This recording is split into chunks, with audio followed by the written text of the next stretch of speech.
Fala galera do canal WWE em geral, aqui é o Zé, trazendo pra vocês mais um vídeo.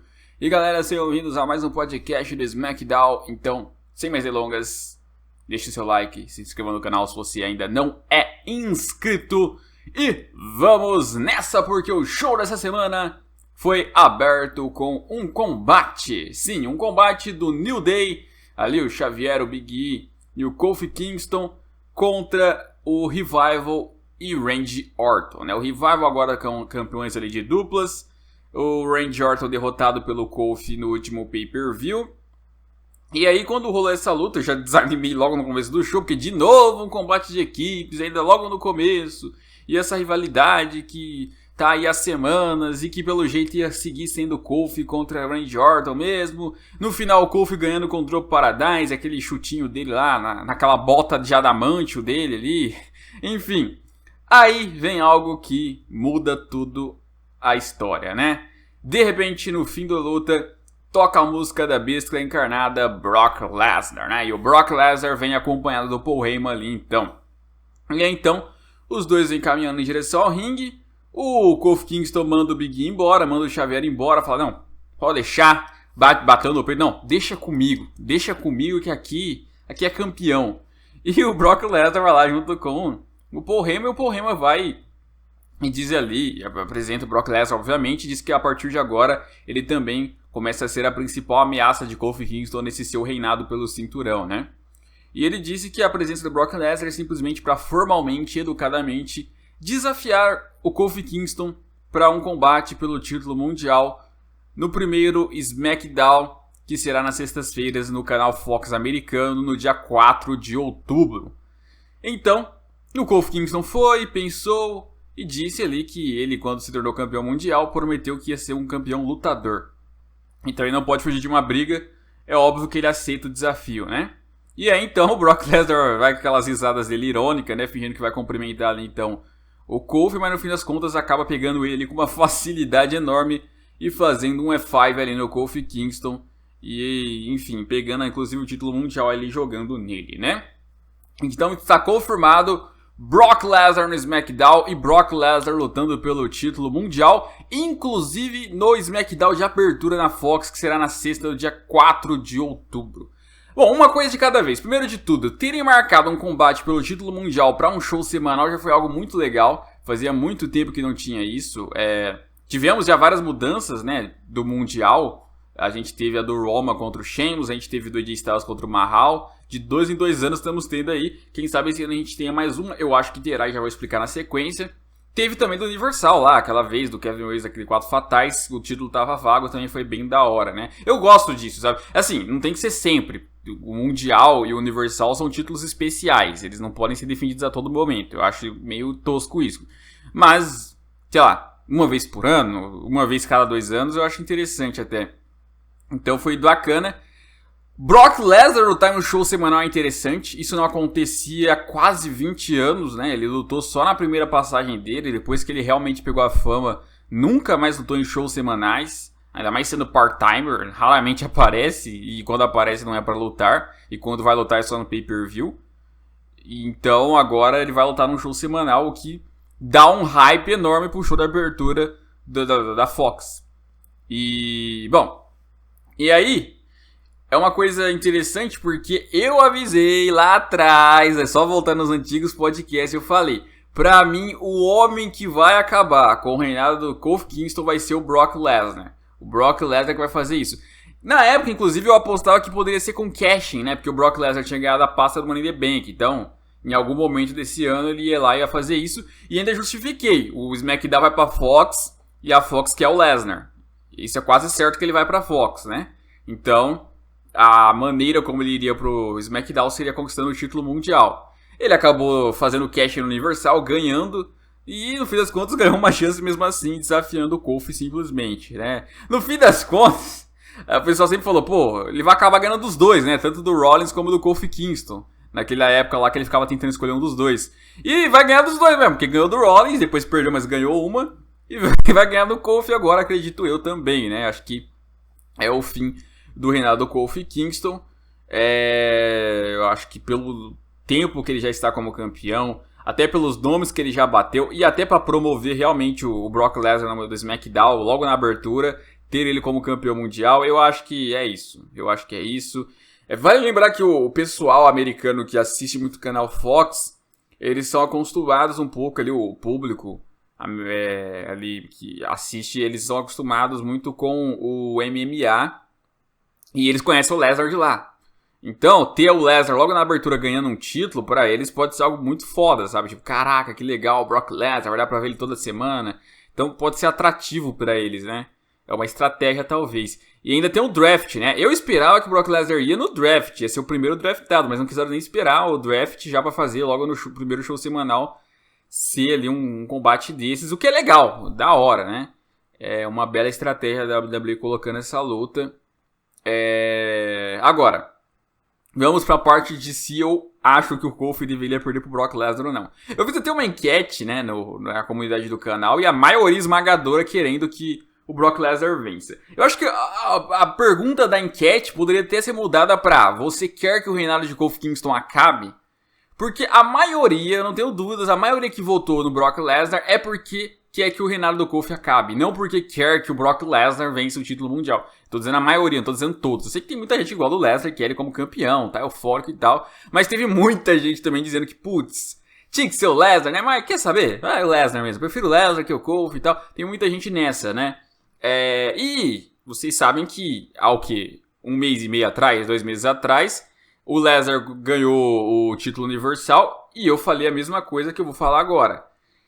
Será que é melhor você ter Lesnar como campeão do que você ter um cara que, ok, não tá fazendo um bom reinado, mas pelo menos está presente nos shows? E que assim, não tem só o Lesnar pra ganhar, sabe? Não é uma questão de tipo, não, tem que ser um ou outro. Não, dá pra ele perder pra outro cara, dá pra ele elevar outra pessoa, dá pra ele perder o título, mas não exatamente pro Brock Lesnar, né? E era o caso do Seth Rollins, ele tinha de alguma forma pegar aquele título do Lesnar, porque o Lesnar já estava dominando já aquele título universal pelo 3º ano seguido, e o show do Roy ia acabar saindo perdendo daquela maneira, que sem um campeão, sem o seu título principal 3 anos, é demais. E aí no caso do título mundial, é parecido, mas nem tanto. Eu continuo achando que é melhor você ter o Kofi do que você ter o Lesnar. Assim, subentendendo que o Lesnar vai ser part-timer, tá? Se o Lesnar aparecesse em todos os shows, ou pelo menos um sim, um não, ótimo, prefiro o Lesnar. Mas, se ele vai ser igual ele foi com o título universal, então não dá, sabe? Ganhou aqui, agora vai aparecer só lá no Royal Rumble, por exemplo. Tipo, nossa, que coisa. Isso aí eu acho que até pro SmackDown na Fox ia ser esquisito pra galera, né? Que, pô, se você quer deixar um show da hora, como é que você não vai ter o principal título dele? O que eles iam fazer? Como que eles iam fazer as histórias, sabe? Ia ser complicado. E aí depende muito de quanto tempo também o Lesnar ficaria com o título, né? É bem provável que seria até o WrestleMania. Tradicionalmente ele faz isso, né? Ou pelo menos vá pra WrestleMania disputar ele, né? Normalmente isso é o que rola. Então, só que tem uma diferença aí. Em 2017, os inscritos mais antigos vão lembrar, eu falei que o Brock Lesnar tinha que ser campeão universal, lembram? Antes de ele nem sequer ganhar nenhuma vez. Por quê? Porque o título universal ele precisava de prestígio, ele precisava de importância, ele precisava de relevância. E quem poderia trazer isso pra ele poderia ser um John Cena, que estava ausente, um Randy Orton, que estava outra Brand, ou um Brock Lesnar, sabe? O Triple H é part-timer, então, tipo... o Lesnar também só que o Lesnar é um part-timer ativo. O Triple H é, tipo, luta uma vez por ano, ainda mais em 2017, tava sumidaço. Então o Lesnar ganhando o título universal... Ele traz uma importância pro cinturão, ele traz uma dificuldade pra se conquistar ele traz um prestígio pra ele. E trouxe! Só que assim, eu pedi pra ele ganhar, não pedi pra ele fazer um reinado enorme. Igual ele fez, né? Tipo, passando de um ano. Isso aí eu não queria, isso aí eu não pedi. Isso aí eu nem imaginava, pra falar a verdade, né? Mas de qualquer maneira, se você pegar os trechos, né? Você cortar as partes onde ele apareceu, onde ele lutou, ele trouxe muita mais importância pro título universal do que os reinados anteriores, né? Que não estavam conseguindo. Então, eu observo essa situação quase da mesma maneira.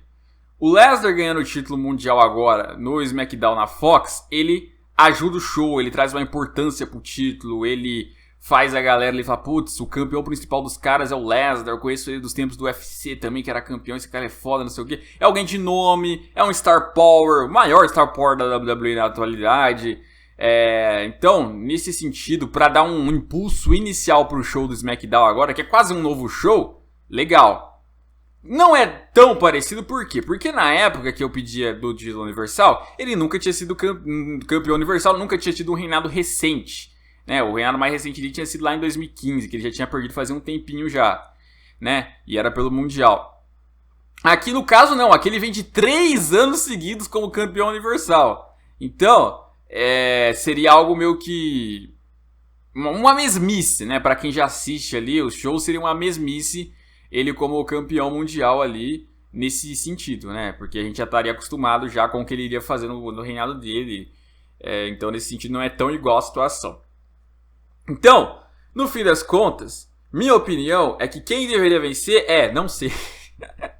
Tudo isso pra dizer que eu não sei. Não, assim, falando sério mesmo, eu queria que desse o Randy Orton como campeão mundial, eu queria que ele fosse o campeão da WWE, ou o John Cena retornando. Pra mim seria muito legal se o John Cena voltasse aí e fosse, pelo menos até o WrestleMania, sabe? Fazer mais um reinado agora, com esse SmackDown. Acho que seria um bom período pra ele, sabe? Fazer o recorde dele ali, sendo passando ali o Ric Flair. Mas não vão conseguir fazer isso, né? Então tinha que ser alguém importante e acabou sendo o Lesnar ali. Então essa escolha, acho quase certo que ele vai ganhar do Kofi Kingston. Apesar do Kofi Kingston ter essa bota dele de adamantio, ele não vai derrotar o Brock Lesnar com um Drop Paradise. Então acho que o Lesnar ganha. E a minha torcida é que, assim, sei lá, ele apareça um show sim, um show não, um show sim, um show não, ou pelo menos de 2 em 2 semanas. Porque, cara, sinceramente, não ter ali o Lesnar de novo, ficar ausente, assim, já falei antes e eu vou falar de novo, né? O Kofi tá mal, mas tem outros caras pra poderem vencer ali dele. Então, já que vai perder pro Lesnar, eu espero que o Lesnar não leve tanto tempo assim o título. E tem outra, né? O Lesnar ganhando, a gente já começa a projetar já o que vai ser a partir de agora. Quem vai ser o cara a tirar dele no futuro. Porque o Roman Reigns está nessa brand. E os caras, eles vivem se enfrentando. O Roman nunca ganhou dele em WrestleMania. Eles já lutaram 2, poderia ser a terceira. A WWE gosta de repetir, assim, de fazer essas sequências, né?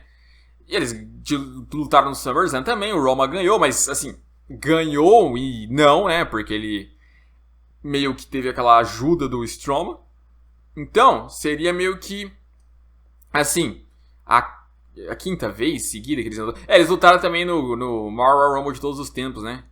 Teve essa também. Pode ser também que eles repitam Roman e Lesnar pela 1000ª vez ali, com o Roman dessa vez talvez vencendo de novo, finalmente ali, dessa vez limpo. Ou talvez o Bray Wyatt ganhando do Seth Rollins no Hell in a Cell, tendo o draft, o Seth Rollins podendo ir pro SmackDown, já que o SmackDown, pelo menos no primeiro ano, deve ter o show A por um período. Pode ser que eles estejam planejando fazer Seth Rollins contra Brock Lesnar contra Roman Reigns. Os 3 ali na WrestleMania, né? Será que não estão querendo fazer isso? Fazer aquele combate de 2015 se repetir, só que agora desde o começo, agora em cenários diferentes, em épocas diferentes ali. Será que não estão pensando nisso também? Eu comecei a imaginar isso, né? Será? Será possível, meus amigos? Eu não sei não, hein? Eu não sei não. Mas o Roman já era candidato a ser vencedor do Royal Rumble ano que vem. Agora é mais ainda, com o Lesnar ganhando, hein? Sei não. Pra quem tá perguntando se o Brasil aqui vai ter transmissão nas sextas-feiras do SmackDown, eu tenho a resposta pra vocês. Não sei. Eu não sei realmente, eu não sei, sabe? Eu tentei ali até entrar em contato, mas não deu. A própria página da WWE Brasil eu sou banido de lá, eu sou bloqueado de lá, né? Há muito tempo, inclusive. Então, meio que eu não sei. Sinceramente, eu não sei. Se vocês perguntavam ali pra quem tá no Facebook da página da WWE Brasil, já que eles é quem tem mais informações sobre isso.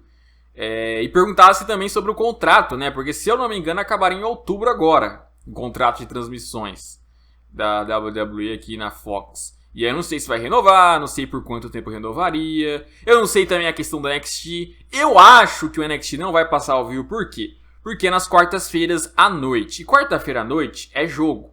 E normalmente a Fox prioriza os jogos. Então, eu acho meio difícil eles passarem NXT ao vivo. Pra mim, eu acho que a NXT não será passada ao vivo, então vocês aí vão ter que continuar a vida de links aí por um período, né? Por isso que eu acho... Assim, uma coisa eu acho que é possível é o SmackDown ser transmitido ao vivo, né? Não foi confirmado, eu não sei, mas eu acho que na sexta eles têm uma grade para Fox Sports 2 melhor do que na terça. Na terça muitas vezes tem aqueles jogos de Libertadores, no período de fase de grupos, assim. Ou o Campeonato Argentino e tal. Agora, na sexta, normalmente não tem nada. Eu não lembro se tem jogo em dia de sexta. Se não me engano, é só Série B ali. Mas, assim, tirando isso... E eles nem transmitem Série B a Fox, né? Então eu acho que na sexta fica até mais livre pra eles. Então pode ser até melhor. Pode ser até que a gente não perca nenhum show mais do SmackDown, se realmente for confirmado, né? Enfim, tô torcendo pra essa renovação, cara. Essa renovação ajudaria todo mundo ali... Seria da hora pra caramba. Seria bom, né, se fosse o NXT a partir das terças, né? Que aí dava pra ver todos ao vivo. Aí eu acho que dava pra transmitir todos ao vivo. Aí ia ser bacana aqui pro Brasil. Ia crescer bastante a WWE. Mas ok, é um passo de cada vez, né? Bom, aí depois a gente teve até uma entrevista lá do Eric Rowan com o Michael Cole lá. Sobre essa mudança de atitude dele, sobre ele ter traído o Daniel Bryan. E ele disse ali que ele apenas está deixando de ser uma marionete, né? Que durante muito tempo as pessoas acharam que ele é só um grandalhão ali que não sabia pensar, que era sempre controlado. E pessoas igual o próprio Michael Cole, mas elas estão se enganando aos poucos ali. E o Daniel Bryan fazia o mesmo que ele, o Daniel Bryan sempre voltava ali pra trás, enfim, desabafando ali o Eric Rowan. E assim, não dá pra discordar dele, né? Porque, de fato, o Eric Rowan durante muito tempo você bate o olho nele e você acha que ele é um bobão. Você acha que ele é um cara aí inofensivo, mesmo sendo grande, né? Durante muito tempo na White Family ele foi o peso morto. E aí, de repente, agora tá se transformando. Então, as coisas que ele disse não foram mentira, né? Ele realmente aí tá falando coisas que fazem sentido. E aí, a gente depois teve lá a entrada do Sami Zayn junto com o campeão intercontinental Shinsuke Nakamura, que ficaram se exibindo. O Mustafa ali tava no meio do ringue e acabou levando uma surra ali dos dois. E, resumidamente, foi isso, né? Eu tava esperando alguma coisa, algum anúncio, alguma interferência e nada. Nada. 40 anos de título intercontinental. Parabéns, título intercontinental. E que presente você está recebendo de 40 anos, né? Que orgulho. Assim, eu só não tô tão dando rage em relação a isso, porque é o seguinte. Tá chegando o SmackDown especial e o Miz com certeza vai continuar rivalizando com eles. Sendo assim, o Miz tem um histórico de vencer títulos em shows especiais.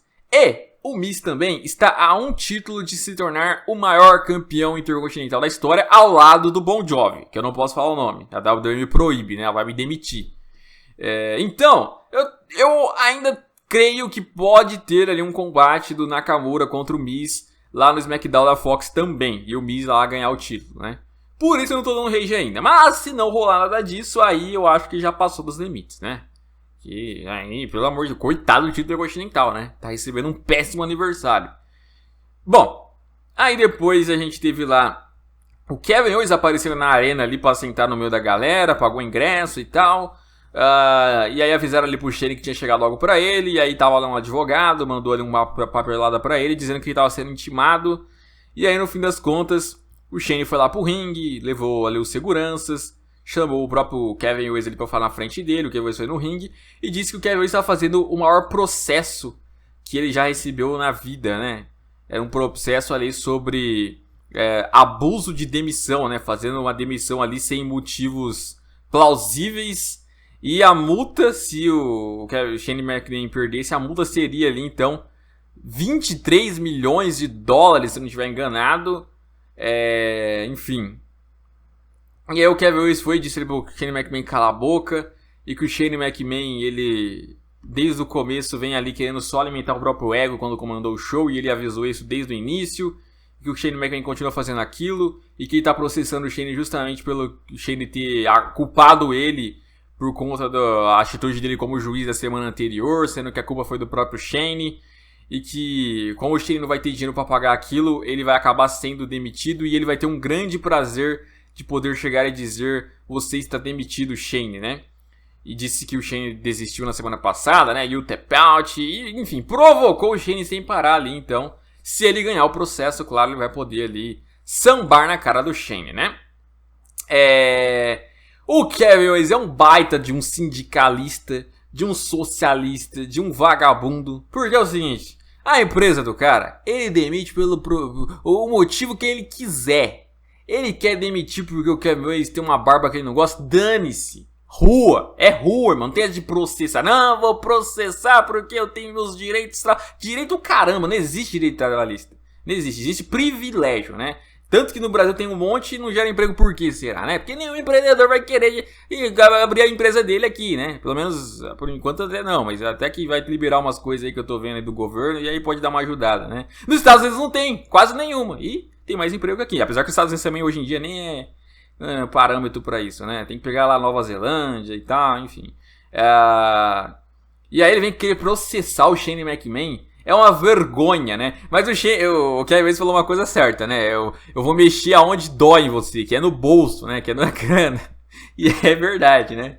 Pode falar o que for do Shane, não liga. Mas falou que vai perder dinheiro, ixi. Enfim, de qualquer maneira, isso só vai resultar em algo que eu venho cantando a bola há muito tempo e eu acho que logo vai se confirmar. De um combate do time Shane contra o time Kevin Owens pro Survivor Series. Eu não acho que vai ter algo pro Hell in a Cell. Talvez até uma luta deles ali e tal. Mas eu acho que eles vão rolar. Vai rolar alguma luta deles pro Survivor Series lá. Time Shane contra time Kevin Owens mesmo. Eu tô imaginando algo assim. Pra mudar um pouco esse negócio de Raw contra SmackDown. Até porque vai ter draft agora. Como que os times já vão estar unidos, né? É capaz de acontecer, mas eu preferia que fosse assim, sabe? Esse 5 contra 5. E aí, daria pra colocar muita gente no time Kevin Owens.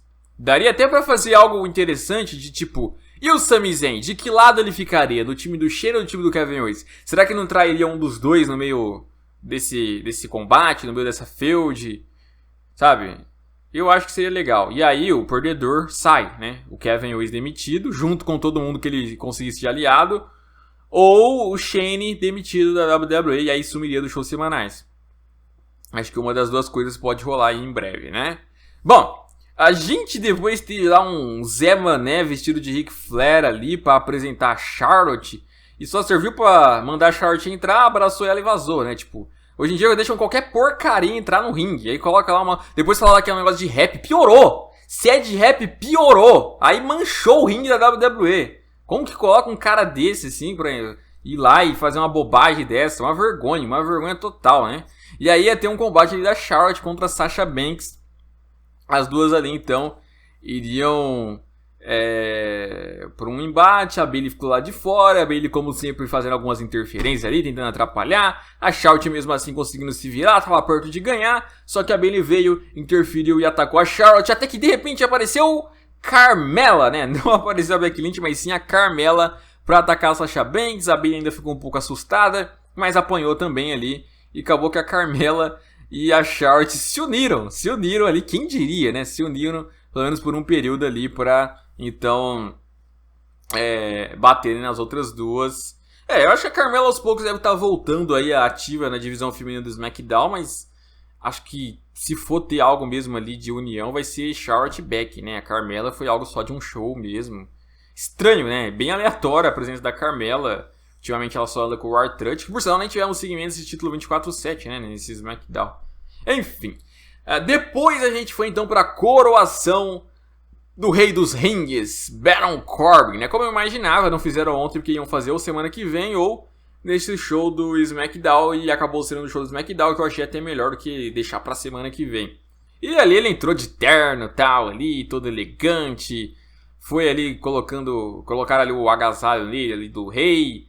E aí ainda ele colocando a coroa ali de leve, aquela cena emocionante e tal. E foi da hora, né? E aí logo no primeiro discurso ele já começou a zoar com todo mundo, dizendo que ele sabia que muita gente aí não tava torcendo pra ele, mas ele não se importa porque ele ganhou mesmo assim. E agora todos vão ter que se ajoelhar perante ele. Mas como primeira coisa que ele quer fazer nessa sua monarquia é algo envolvendo Chad Gable, né? O vice-vencedor ali, né? O vice-campeão. E chamou ali o Chad Gable, logo no começo já zombou da altura dele. Disse ali pro Chad Gable que ninguém conhecia ele. De repente ali em algumas semanas ele conseguiu ser famoso, conseguiu ali sonhar, conseguiu até chegar longe. Mas o Chad Gable serve como exemplo para esse público, né? Porque o público é igualzinho ele. São pessoas que têm sonhos, mas não passam no fim das contas de serem fracassadas, né? um fracassado. E aí o Shade Giva perdeu a linha, foi pra cima do Baron Corbin, começou a bater no Baron Corbin ali, acabou quebrando o trono. E aí, meu amigo, se ele só batesse no Corbin, ok.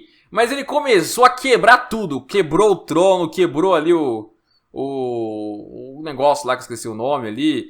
E aí quebrou a coroa, rasgou ali o casaco de rei. Ou seja, ele tava com inveja, ele é um mau perdedor, né? Porque se ele tivesse só com raiva do Corbin, ele tinha batido no Corbin. Mas por ele ter rasgado aquilo é porque ele não ganhou. Aí ficou com inveja, quis quebrar tudo. Ficou putinho aí, e aí ficou louco da cabeça. Pistolou, quebrou tudo ali do Baron Corbin, né? Assim, uma hora ia ter que acontecer isso. Uma hora era óbvio que alguém iria rasgar ali as coisas do Baron Corbin, quebrar tudo. Faz parte, né? Só pra agregar alguma storyline que ele fosse ter depois. Mas não precisava ser no dia seguinte, pô. Ele ganhou na segunda, já quebrou tudo na terça. Podia ter deixado, sei lá, umas 3 semanas pelo menos ele fazendo a entrada ali, com a roupa de rei. Eu não sei se vai ter outra, eu acho que já era. Acho que ele nem vai entrar mais como rei. Só deu ali realmente pra ele se vestir nessas semaninhas aí. Mas tirando isso, pô... Que chatice, velho. Poderia ter deixado ele entrar mais vezes. Apostando a coroa dele com alguém e tal, né? Enfim, mas ok. Ganhou o torneio. No fim das contas, ganhou o torneio. Mas perdeu a taça, digamos assim, né? Mas é isso, né?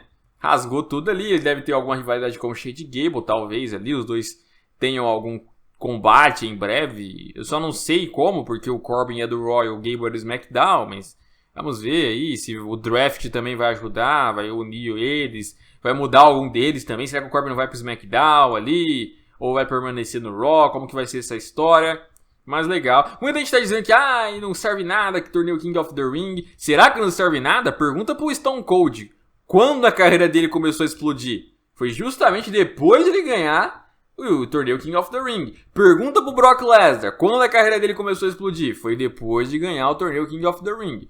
Houveram outros que ganharam o torneio. Não foi a partir de lá que eles explodiram, mas ganharam e tiveram relevância. O Triple H ganhou, teve relevância na carreira. O Sheamus, depois que ganharam também ali, ganhou outras coisas importantes durante a carreira. É que a galera pega o último, pega o Barrett. Aí fala, não, o Barrett ganhou e não foi nada. Então logo todo mundo que ganhou não foi... Não foi, pelo amor de Deus, o Barrett é um exemplo, né? Barrett, o Mabel lá, enfim, mas são exemplos isolados, né? A maioria se deu bem. Bret Hart se deu bem, Owen Hart se deu bem. Quer dizer, se deu bem assim, tô falando de questão de conquistas e tal, carreira. O Owen Hart ganharia mais coisas se não tivesse falecido lá tragicamente. Então, calma lá também, né? Não é... O cara não vai ser um lixo, não, por ter ganhado, né? Então, enfim, é invenção, né? Isso aí é desculpinha porque estão chorando porque Baron Corbin é o rei. Mas vocês têm que se ajoelhar, ajoelhem-se. Eu sei que na sequência a gente teve ali então o Heavy Machinery enfrentando ali o Bitinho, o Heavy Machinery lutando ali o Otis sem o macacão dele dessa vez, deixando a barriga exposta. E ganharam, cara, não dá, né? Não, luta de macacão e depois ali durante a luta você tira ele ali, igual o Big Show fazia e tal. Mas lutar sem macacão é muito esquisito, cara. Que o barrigão daquele ali lutando é muito estranho, cara. Não é que ele é gordo assim, tipo. O Kevin Owens é gordo, mas ele é atleta também, dá pra você perceber. O Bray Wyatt dá pra você perceber ali, o Big Show durante muito tempo. Mas o Otis não, cara. O Otis se bateu olhando nesse maluco, você fala, não, esse cara não é lutador, esse cara ele é caminhoneiro, esse cara é churrasqueiro, esse cara... Sei lá que ele mas ele não é lutador, não dá pra imaginar ele lutando. É igual o próprio Walter, campeão lá do título do Reino Unido, cara. Ele também tem uma barriga que, meu Deus, dá pra ver as gorduras, assim, meu Deus, cara. Só que assim, ele é grandão, então dá até pra imaginar que ele é lutador sim. Mas o Otis não dá. Não dá pra imaginar que ele é lutador. Enfim. Aí depois do evento principal, tínhamos lá a presença do bode, Daniel Bryan, né? E aí logo no começo ele demonstrou que ele está revoltado, falando ali com o público que aqueles que estão gritando Daniel Bryan são os mesmos que estavam dizendo que ele era um mentiroso nas últimas semanas, mas tudo se provou ali que ele não é um mentiroso. E ele não entende o que aconteceu com o Eric Rowan, porque o Eric Rowan ele sempre tratou bem o Eric Rowan, ele nunca controlou o Eric Rowan, pelo contrário, o Eric Rowan ali foi campeão junto com ele, estava orgulhoso, o Eric Rowan era o seu melhor amigo, enfim. E aí o próprio Eric Rowan interrompe ele ali e começa ali a falar com o Daniel Bryan sobre por que o Daniel Bryan colocou ele pra trás sempre, porque o Daniel Bryan sempre aparecia na frente, por que o Daniel Bryan batia nele, desprezava ele, como que pode dizer isso? E aí então o Daniel Bryan vai e diz pra ele ali que como assim eu fazer isso com você? Você que acabou com tudo, né? Você me destruiu na semana passada, o que você vai fazer agora? Você já bateu em mim, deu uma surra em mim já na última semana, então meio que não tem mais nada que você possa fazer pior do que você fez naquela semana, né? O que você vai fazer agora? Não tem nada pior que aquilo, né? Então vai, faz de novo, tenta de novo. E aí acaba que o Luke Harper aparece pelas costas do Daniel Bryan, bate nele, o Eric Rowan começa a bater no Daniel Bryan juntos, né? Mostrando mais uma vez que o Daniel Bryan não tá enganando ninguém, ele realmente ali não está junto com o Luke Harper e nem junto com o Roman Reigns, né? De fato, ele é inocente total pra quem tinha dúvidas ainda. E aí vem o Roman Reigns, né? Vem o Roman Reigns revoltado pelo que aconteceu com ele no Clash of Champions, tenta ir pra cima deles, até consegue no começo fazer alguma sombra, mas volta a ser o Roman Reigns que ele tá sendo desde que retornou, né? Fraco, frágil, não ganha de ninguém, só apanha, levou uma surra do Luke Harper e Eric Rowan ali, batendo ele no poste, batendo ele no chão. E aí eles fizeram o que o Nexus fez quando debutou na WWE, né? Começaram a tirar proteção de tudo ali, da quina, do chão, da barricada, da mesa, das cadeiras, batendo o Tom Phillips, da Steel Steps, das cordas, começaram a destruir tudo. A arena inteira ali de luta eles destruíram e quebraram o Daniel Bryan ali na mesa dos comentaristas. Enfim, saindo por cima ali do Daniel Bryan e do Roman Reigns, acabando com os dois, né? Então, mostra... eu gostei de eles terem feito isso, de eles terem vencido essa briga, porque se vão fazer Bryan contra Roman Reigns, que é quase certo, tem que fortalecer os dois. Tem que fazer os dois realmente parecerem uma ameaça de que, assim, podem até vencer, né? O Roman e o Daniel Bryan podem até sair derrotados aí, não é moleza não, né? Pra gente não ficar assistindo um combate que pode ser previsível, né? Se eles fizerem um Eric Rowan e o Luke Harper dominarem, não fica tanto. Porque aí passa uma sensação de que eles podem realmente vencer os dois. E assim, que coisa. Que coisa, porque não deu pra entender direito esse Eric Rowan, sabe? Ele se revoltou, ele se virou contra o Daniel Bryan, ele agora tem que fazer o Luke Harper. Mas a grande questão é, por que ele tentou atacar o Roman Reigns? Aquela vez com os equipamentos, que provavelmente o Luke Harper tava do outro lado. E ainda tem a vez do carro, sabe? Não foi explicado isso ainda. O meu medo é não explicarem. Esse é o meu grande medo. Meu medo não é nem quem vai ganhar, quem vai perder. Eu não quero que tenha furo. Furo de roteiro. Eu quero tudo explicado. Quem que empurrou aquelas grades? Foi o Harper mesmo? Por que o Eric Rowan resolveu se revoltar de última hora? Quem que tava no carro era o Rowan, era o Harper? E por que tá tentando atacar o Roman Reigns? O que o Roman Reigns tem a ver com isso? Sabe? É isso que eu quero entender. Eu espero que eles não deixem isso de lado aí e fique uma storyline sem sentido. Mas o fato é que em breve a gente deve ter um combate de duplas entre eles. Eu espero que seja um combate de duplas com estipulação, sabe? Sem desqualificação entre duplas. Faz tempo que não tem algo assim. Poderia ser a oportunidade disso. Até combinaria com essa briga que eles tiveram. Seria legal, eu acho, assim. Se tivesse um combate desse pro Hell in a Cell nas próximas semanas, talvez confirme. Porque só normal vai ficar esquisito, né? Pelo que tá sendo o ritmo da feud, ali um combate normal. Com normal você faz por título, não por essas coisas. Mas é isso aí. Comentem o que vocês acham. Deixa o like, se inscreva no canal. Até a próxima e fui!